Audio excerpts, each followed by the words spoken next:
We enter the world alone, and we leave the world alone. But in the arc of life, between birth and death, we are seldom alone. We belong to groups which organize and sustain our cultures and integrate us into our societies. Family and kinship groups are all that are needed in some cultures. But larger societies need additional groups.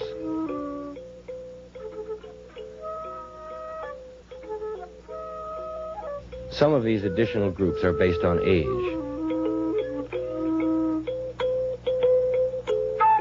Some on the common interests shared by certain individuals.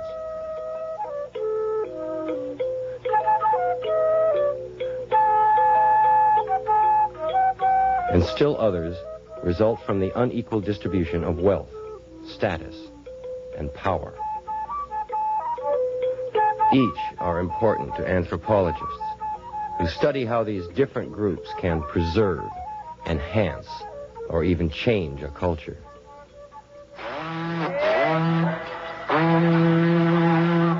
The Maasai herders live on the unforgiving plains of East Africa.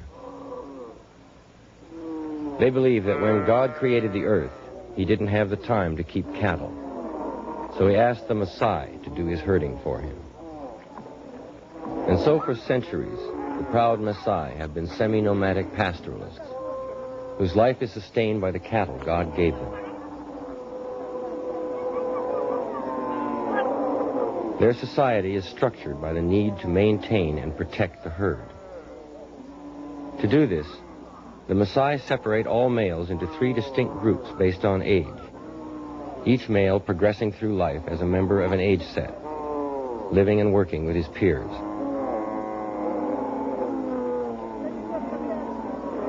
First is a herder,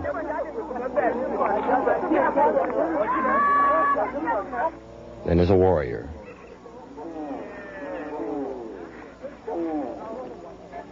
and finally as an elder. These men are part of the ruling elders of the Maasai. They are on their way to a meeting where important decisions will be made about an upcoming ceremony.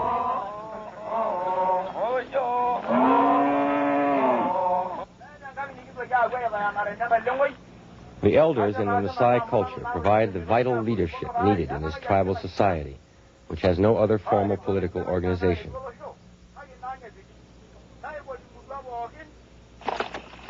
The strong male bonding the Maasai need for effective group leadership begins when they are small boys. Between the ages of 6 and 8, Maasai boys are separated from their families. Living together, they act as the herdsmen of the tribe, charged with the cleaning, feeding, and watering of the cows.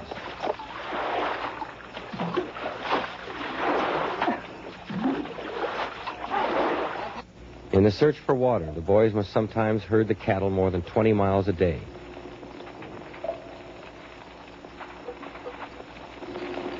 They act together to protect the cows from grass fires and other dangers.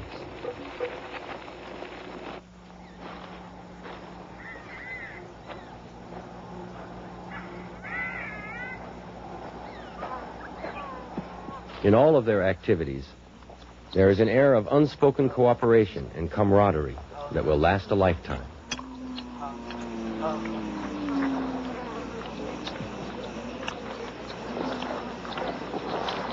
When the herdsmen are older, sometime between the ages of 12 and 14, they will be circumcised together and become Morans, the warriors and protectors of their people and cattle.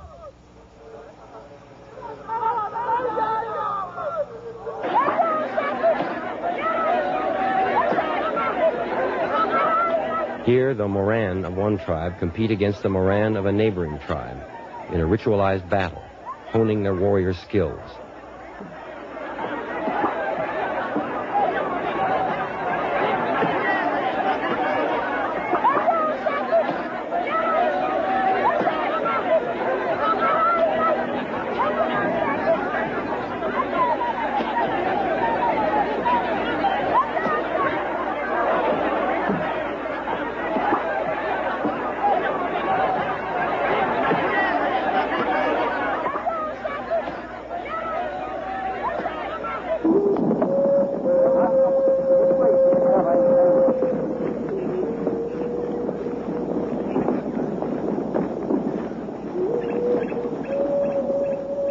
The Moran live apart as a group in a hidden training compound called the Opool.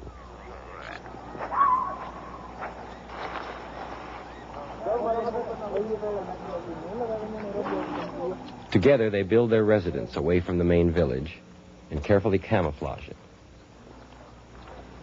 In the Opool, everything is done together.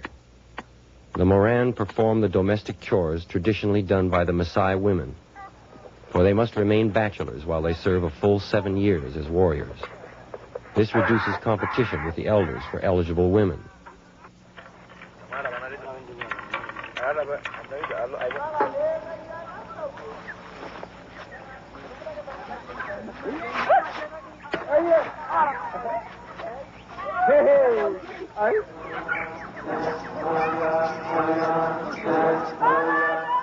They help braid and decorate each other's hair. In the Maasai culture, only the Moran are allowed long hair. It is considered a mark of distinction and bravery.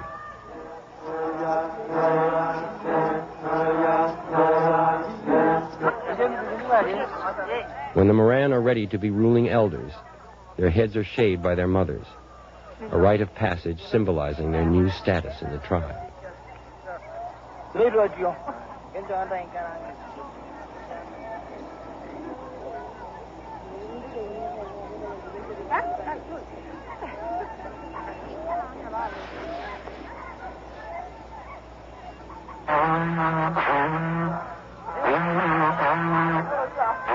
But before this, the Moran must go through a purification ceremony. They drink the blood of a specially sacrificed cow. The blood will strengthen them spiritually and physically.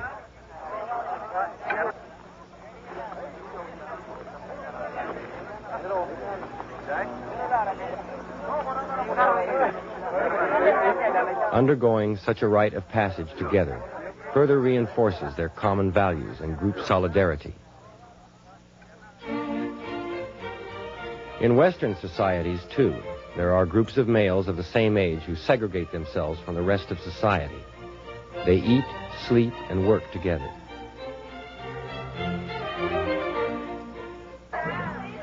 They, too, practice a way of life that increases their bonding and enhances their group identity.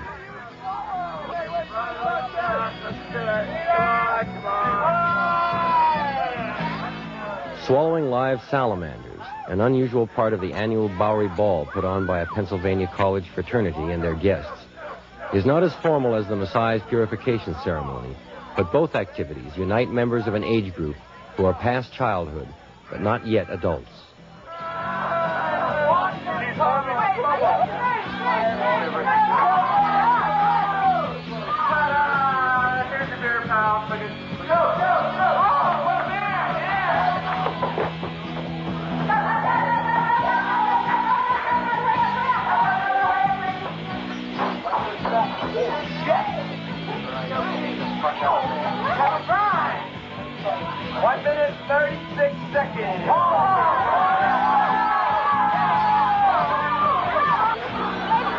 In a culture where adolescence is prolonged, fraternities and sororities allow American youth to ease into their adult roles. Being part of a group of similarly aged people helps them build support systems that transcend their family and community, creating ties that may last a lifetime.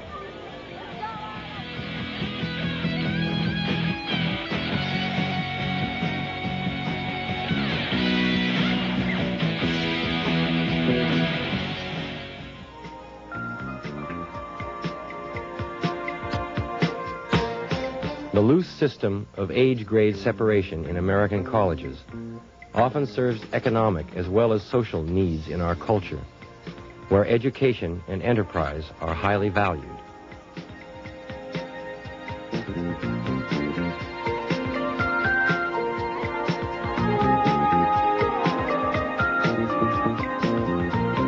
A large portion of the population is delayed from entering the workforce and competing for scarce jobs. Instead, they help support the education industry and prepare themselves for the technologies of the future.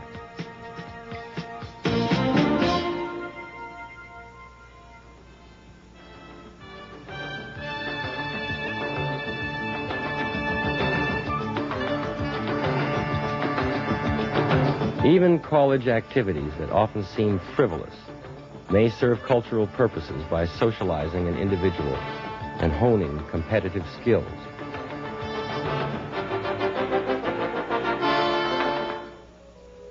Fraternities are not only an example of age grading, but also of a common interest association, a group of people who meet regularly because of their shared interests.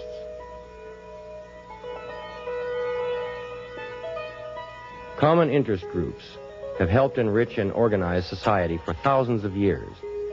They still serve select functions in traditional cultures today. And in urban industrial societies, their diversity is remarkable. Some cut through ethnic, age, gender, and regional ties. Others are strongly reinforced by such ties.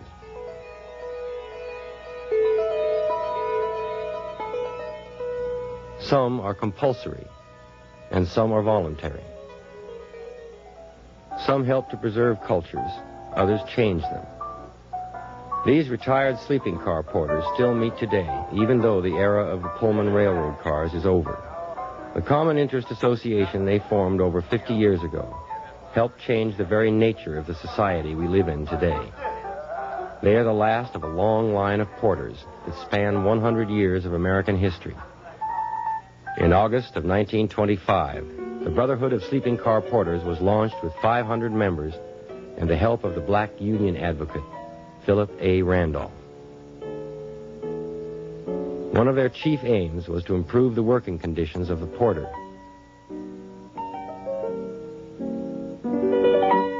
They called their job Miles of Smiles. Their welcoming smiles were actually required in their work.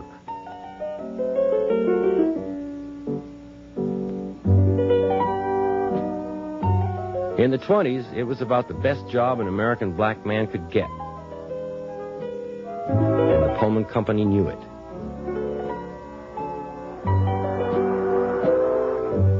You had to be so careful because anybody got on the train then just wrote you up, say you didn't shine his shoes, or you didn't brush him off when they got on, or you didn't like your attitude, or you didn't smile when you spoke to him.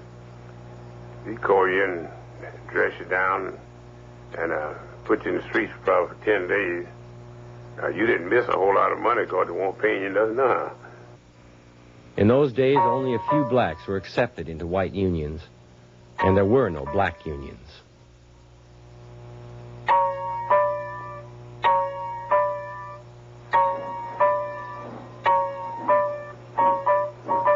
For 12 years, members of the Brotherhood struggled for a union, jeopardizing their jobs, holding secret meetings, negotiating with the government. United by their common interest, the Brotherhood finally won. The Pullman Company capitulated, and the first contract between an American corporation and a black union was signed. The Brotherhood of the Sleeping Car Porters went on to fight for the rights of all blacks. I want it to be known that the humble Pullman porter, the man who had been kicked around and shoved around and worked without adequate pay, was the man that stimulated and worked for and fought for this boycott in Montgomery. Into an oasis of freedom and justice. I have a dream. It was Porter E.D. Nixon who organized the famous Montgomery bus boycott that launched the modern civil rights movement. It was Nixon, too, who recruited Martin Luther King, whose involvement was to be instrumental. I was able to make a contribution solely because we had the Brotherhood, and I wasn't afraid.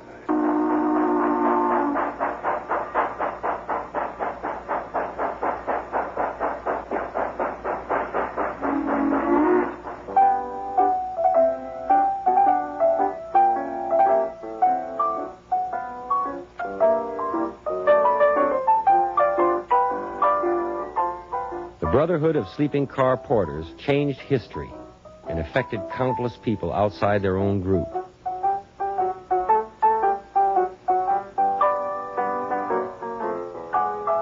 Other common interest associations help people adapt and cope in other ways.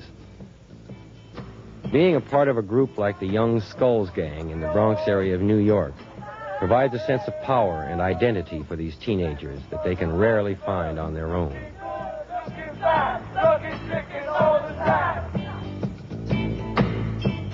It can give them a feeling of pride and belonging and provides important support where family and other social institutions may have failed them. Like most common interest associations, the Young Skulls have their own values, rules, and internal organization. This member has challenged the hierarchy, and he will be punished. I never know a skull to get on punch. You have sold your soul to the devil. But this is the devil, and we are his demon. So you in hell now, and you must worship. And you gonna burn. And he must worship. The leadership of the gang is reasserted in this ritualized beating, assuring the continued solidarity of the group.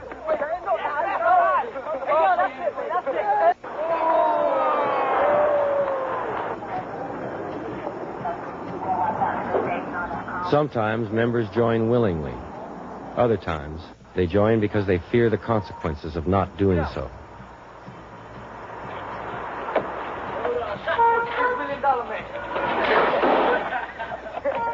There is strength in numbers.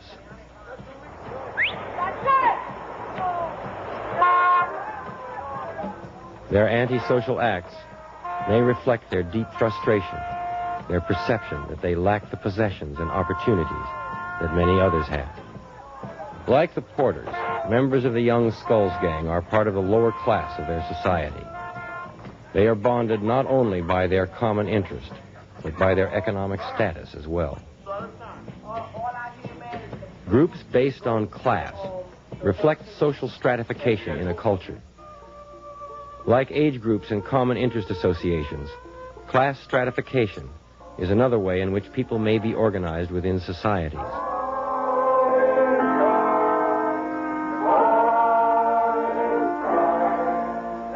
In many stratified societies, one's status is largely determined at birth. But in America, membership in a class can be either ascribed or achieved. Some are born within the embraces of the American dream. Others may earn it. This family did some of both and now lives on an island of comfort off the East Coast.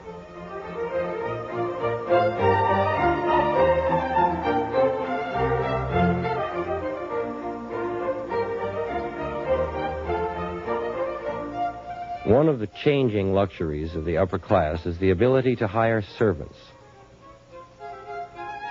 Fewer people can afford to have them, for one thing, because of inflation, and the pay is astronomical. It goes up all the time, right along with inflation.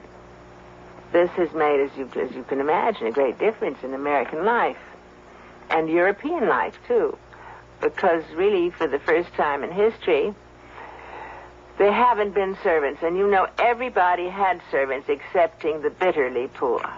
Everybody.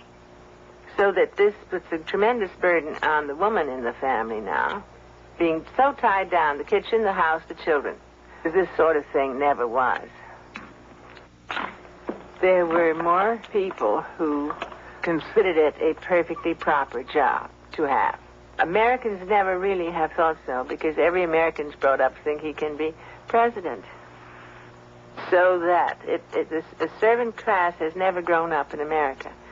But in Europe, where you had your classes much more distinct, a lower class person would never expect to be anything but a lower class person. In Europe, one's social status, inherited by birth, is a significant indicator of class. In America, wealth is a more important barometer of class, and there are a myriad of ways to earn one's fortune. One's birth does not necessarily dictate one's fate.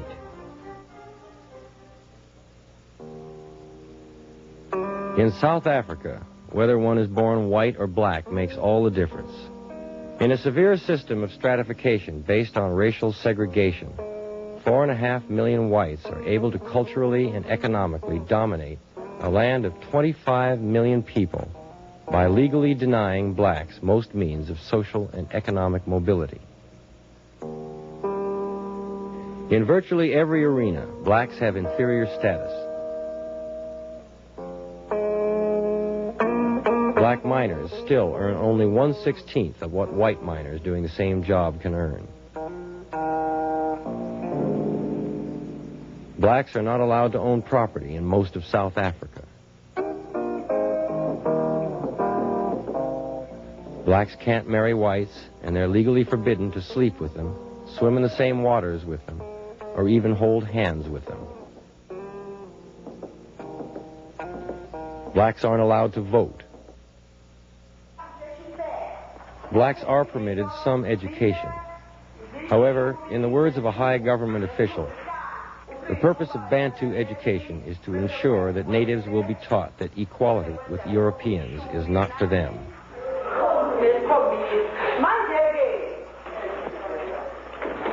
For white children, schooling is free and required by law.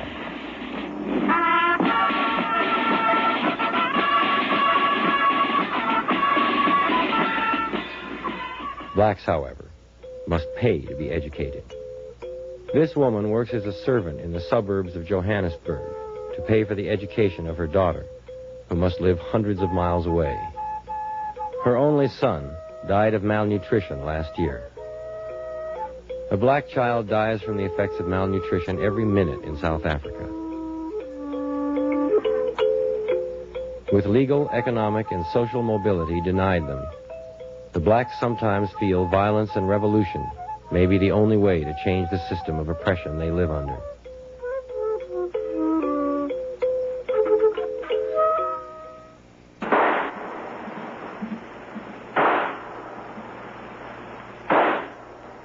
By law, most white men, women, and children in South Africa must be able to shoot a gun, thus ensuring the government's ability to control the country.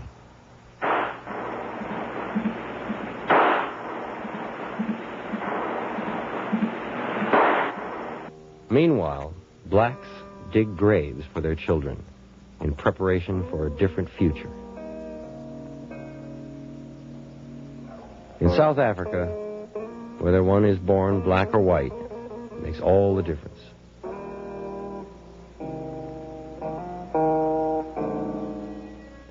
In India, one's birth also largely determines one's status.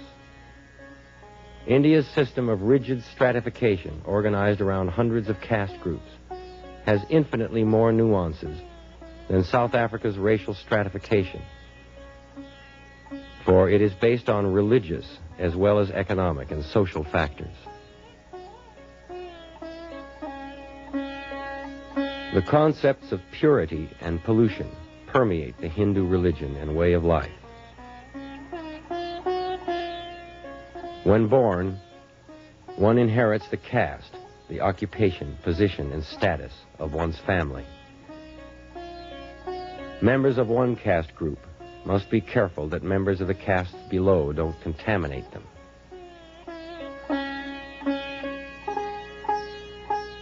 Hindu religious ceremonies bring members of many of the castes together, but they also reveal their differences. While a priest, a member of the Brahmin, the highest caste, purifies himself for a religious ritual, a member of the Chamor, or untouchable caste, does the unclean work of preparing the site. Although caste differences have been outlawed by the Indian government, for many today the system still exists. Everyone has an assigned role and a place in the culture. Everyone knows what is expected of them throughout their lives. While anthropologists are deeply concerned by the human suffering caused by severe systems of stratification, they nevertheless attempt to view them within a cultural context. The social stratification of India, South Africa, or America may seem wrong.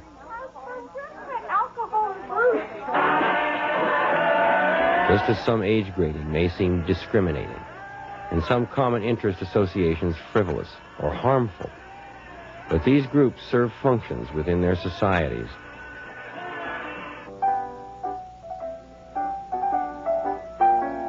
Groups formed because of age grading, common interest, and stratification can help organize the diversity,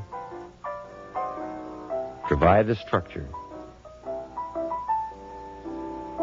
integrate the people, and reflect the values of a culture. And with groups, none of us are alone.